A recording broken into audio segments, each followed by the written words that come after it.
he hasn't played since January 5th. We also don't think we've heard from him since January 5th either. Yeah. The good news today is that he practiced, most importantly, and he also just sat down to speak with the media. That is new on SportsCenter. Listen. Hey, Kyrie, welcome back. Hope all is well. This team looks different since the last time you were out there on the floor. First, just your reaction to the deal and what the energy is like as you try to put everything together as a group. Very excited, just to have James here. Obviously, letting go of some of the pieces that have been here in the Nets organization for a while, even before I got here. It's going to be hard regardless. It's just the nature of the business. We're all brothers still, so we're just moving on into the next phase of just developing as a team and just building some camaraderie and having fun. Can you shed some light on what the last couple of weeks have been like for you and the time you needed off? There's a lot of family and personal stuff going on, so just want to leave it at that. Otis Livingston, CBS New York. Hey, Kyrie, welcome back. As you look at the makeup of the team and how successful they have been, how do you see yourself fitting back in? Because you had obviously a huge role before, now coupled with James Harden in the mix. Like I said, it's just really exciting, just to be able to play with great players that have, just been here in the league for a while, have been through ups and downs, the peaks and valleys. So, James is aligned with us in terms of just experience, and, adding that to our locker room is going to be great for us. Malika Andrews, ESPN. Hi, Kyrie. I'm wondering if you were aware that you had violated the health and safety protocols and what that process was like for you in coming back and going through that investigation, one. And then secondly, what your communication was like with the team while you were away. Happy to be back. Happy to be around these guys, address the team, address everybody that need to be addressed. Now it's time to move on. Bruce Beck, health and safety front. New York. I'm sorry, Malika, go ahead. I just was circling back on the health and safety front. Happy to be back. Thank you. Bruce Beck, NBC New York. Kyrie, how supportive have your teammates and the organization been during this time? It's been great. It's been enough support for me to, feel like they have my back. And, that's all I can ask for, to support not only me, but my family. I'm a hometown kid, so, things hit a little different when, family or personal stuff going on. And that's up to me to handle that as a man. But, yeah, I just take full accountability for my absence with the guys and, just had a conversation with each one of them and we move on. Christian Winfield, New York Daily News. Hey, Kyrie, just wanted to ask, on a mental, maybe spiritual, emotional, even physical front, is everything okay with you?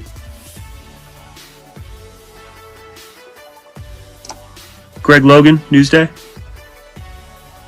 Kyrie, there was a report yesterday that you had purchased a house for George Floyd's family, which would be obviously a magnificent gesture.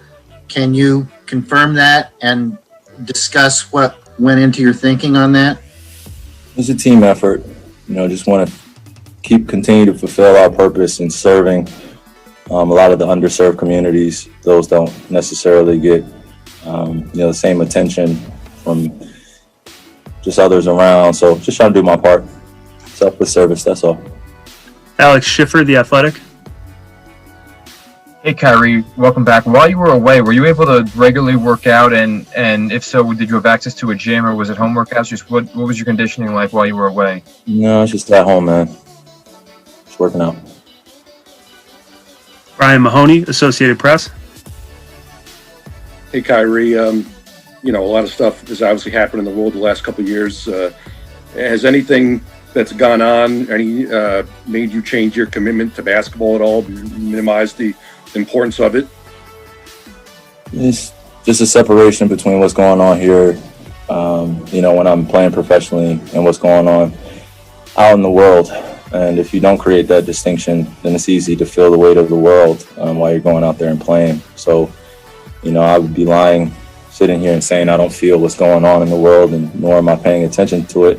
I just have a huge responsibility, I feel, to continue to serve my community and the underserved. And, you know, when I'm out here playing, it's continuing to leave knowledge with these guys and commit to something, like I always say, bigger than ourselves. You know, this team environment here, or just in basketball in general, it takes sacrifice and compromise.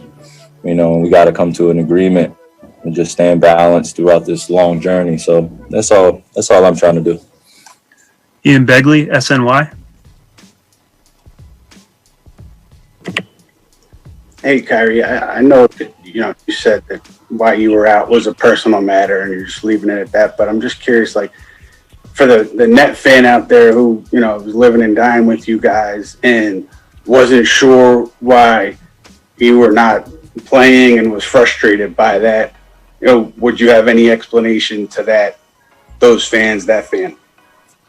Well, the beautiful thing about that is that I started off as a fanatic and I started off as a fan. I've been invested in this organization since I was a kid, you know, and also now that I'm in this role as a player, there is quite a difference. And, you know, the fans out there, want to apologize to them as well. You know, my commitment has always been to bringing something special to Brooklyn. You know, it wasn't just a championship. It was unity, it was equality. It was just bigger things than just the game itself. You know, it took quite a while and quite a few valleys to get back home initially, you know. So for me, I'm just taking every day, you know, just being grateful, you know. But for the casual or the fanatic, you know, it's part of our culture. And, you know, I'm back. I'm happy to be back. And we got some great pieces and we just move on. And I let my actions and my game speak for itself like I planned on doing, you know. Just needed a pause. Barbara Barker, Newsday.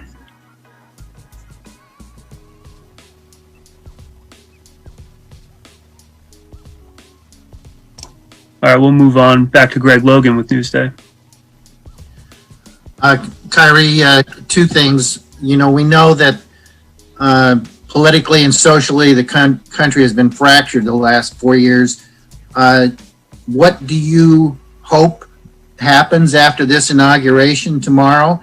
And also, secondly, do you feel like you can still find your joy playing basketball? Thing that is, you know, pretty interesting in watching when you take a break from everything. There's just so many assumptions about what's going on. And so many people feel like they know me best. And they have no idea who I am, nor what I'm about, or what I stand for, or even attempt to take the time, or even for me to invite them to take the time. So it's a two-way street. And when things become overwhelming in life, you know, you just got to take a step back and realize what's important. And I love to play. That's never been questioned. I've committed myself, you know, when this wasn't even a thing for me.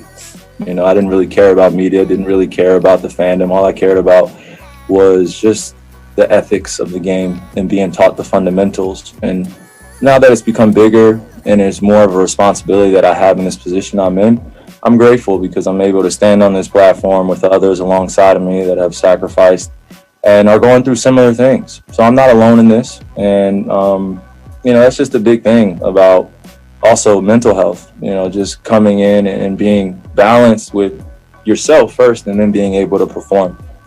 So, you know, with everything going on in the world, politically, socially, like I said, it's hard to ignore.